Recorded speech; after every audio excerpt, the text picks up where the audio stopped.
Hello, class. I'd like to welcome you all to this course on historic preservation.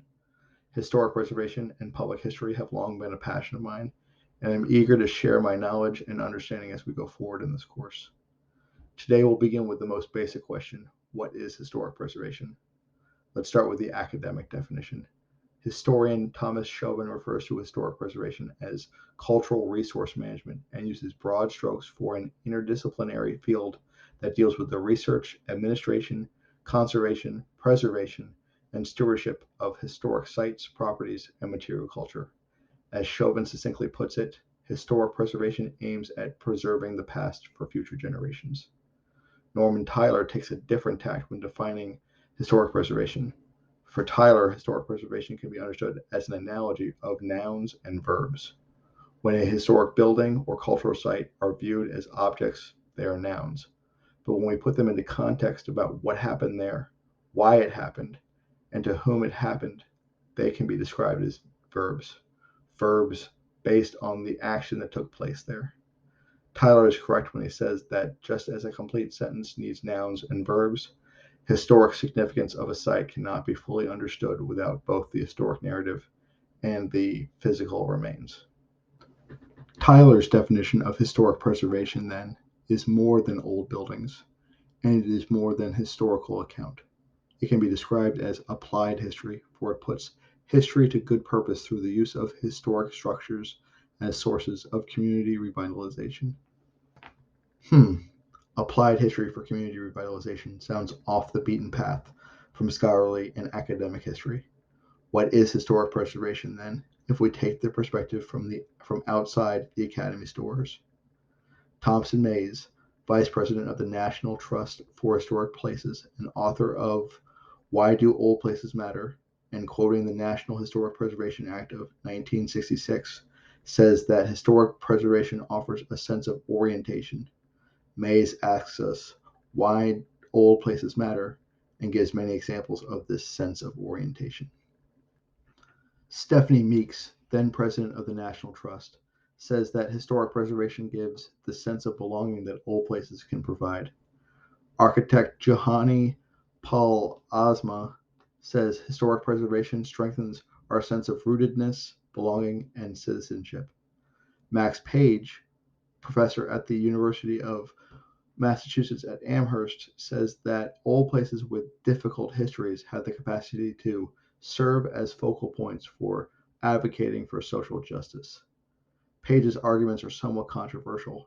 In a 2016 interview with NPR, he stressed the need to push preservation towards building a more just society. Page stated that the preservation movement has a unique opportunity to confront the most painful parts of our past. We need to confront parts of our history that we'd rather not see. The places where a race riot happened, for example, or where men and women were arrested for protesting racial segregation. What I am proposing is that the preservation world should be a place where people are paying attention not just to the heroic and the beautiful, but also the ugly and the difficult. Whether historians should act as agents of social justice is a hot button topic, something we'll have a chance to investigate while reading his anthology, Giving Preservation a History: Histories of Historic Preservation in the United States. As students of history, when we are asked why old places matter, we typically would cite dates, events, people, culture as part of a grand historical narrative. But the audience that visits and takes part in historic and cultural sites are not all there for history. Tom Mays gives a lengthy, if incomplete, list at the beginning of Why Old Places Matter, and I think we should take some time to unpack that. Mays's list is extensive, but offers insight into what is historic preservation for a many and varied audience. We start with continuity. Old places create a sense of continuity that help people feel more balanced, stable, and healthy. Memory. Old places help us remember. Individual identity. Old places embody our identity. Civic identity. Old places embody our civic, state, national, and universal identity. Beauty. Old places are beautiful, and beauty is profoundly beneficial. History. Old places give us an understanding of history no other evidence possibly can. Architecture. Old buildings are part of the history of civilization, and they give us a place on the continuum of time. Learning. Old places teach us about the past and give us perspective on the present in a way nothing else can. We continue with sacredness. Sacred old places provide deep spiritual and psychological benefits of peace, serenity, and inspiration. Creativity. Old places inspire creativity and entrepreneurship. Ancestors. Old places connect us to our ancestors, giving us a sense of identity and belonging. Sustainability. Old places, through their embedded energy, the avoided impacts of demolition and new construction, use of traditional design features compatible with local climates, and locations close to existing infrastructure are inherently green. Community. Old places give people a shared sense of community. And economics. Old places foster sustainable and equitable economy. These are personal and complex concepts that touch every person in a unique way. When you have a moment, I urge you all to visit the National Trust of Historic Places website, savingplaces.org. Tom Mays has a blog post for each of these aspects of historic preservation, which I believe deserve a deeper dive. For now, let's grapple with the 7 aspects of old places that Tom Mays describes in his introduction to Why Old Places Matter from 2015. Some of these aspects will speak to this list, but each comes with a personal perspective that Mays describes as a journey rather than a definition from academia. First, old places are fundamentally important to the general audience, building on an essential sense of stability, continuity, belonging, memory, and identity. Second, preservation is a much larger field in what Mays refers to as having intentional and accidental preservations. What we preserve, how we preserve, why we preserve are important subjects, but who preserves is just as critical. As Mays points out, everyone acts as a preservationist in informal ways. Third, those historic sites, properties, material culture that professional historians justify preserving only support some of the most fundamental reasons why old places matter to people. If that sense of stability, continuity, belonging, memory, and identity is essential, then architecture and history cannot be the only aspects of preservation considered. Which leads us to the fourth. Places may become old in only one generation. Mays considers the essence of nostalgia and speaks to the so-called 50 years rule within the National Register of Historic Places. In short, people build importance and identity well before 50 years. Fifth, old places matter for reasons outside of the historic or economic. They are beautiful or sacred or tied to our ancestry.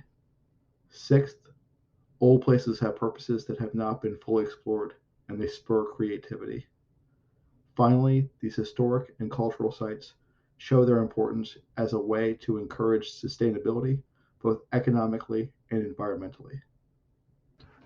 These 7 aspects of old places Mays references speak to the differing, changing, and often contrasting approaches to preservation taken by public historians. Norman Tyler asserts that the underlying philosophies of the historic preservation movement in the United States is defined more through activities than theory. In short, preservation is as preservation does. As historic preservationists, our ability to interpret the historical narrative informs how we interpret historic preservation.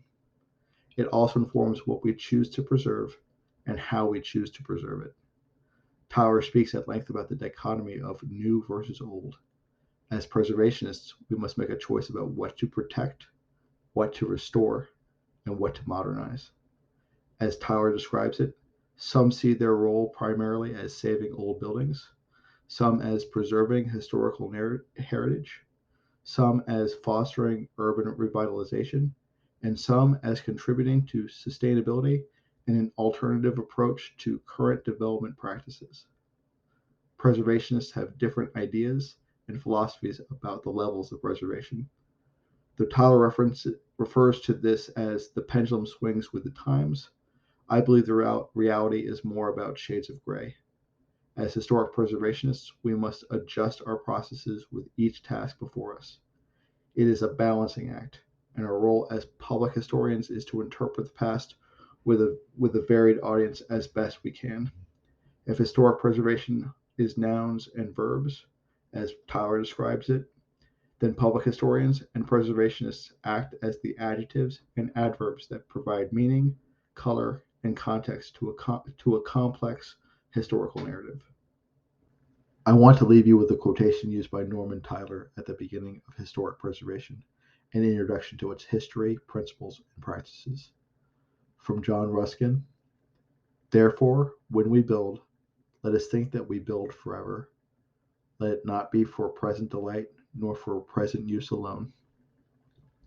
Let it be such a work that our descendants will thank us for, and let us think, as we lay stone on stone, that a time is to come when those stones will be held sacred because our hands have touched them, and that men will say, as they look upon the labor and wrought substance of them, see, this our fathers did for us.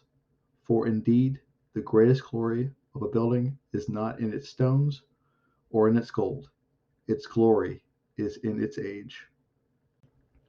As public historians, as historic preservationists, as conservationists, and as lovers of old places and old things, we should strive to endear Ruskin's words to our hearts.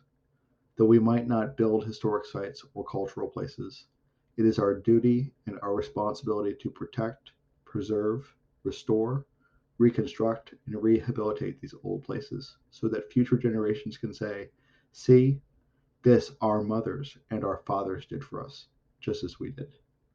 I look forward to helping you explore and understand how we protect and preserve our historic and cultural heritage over the next few months. Thank you.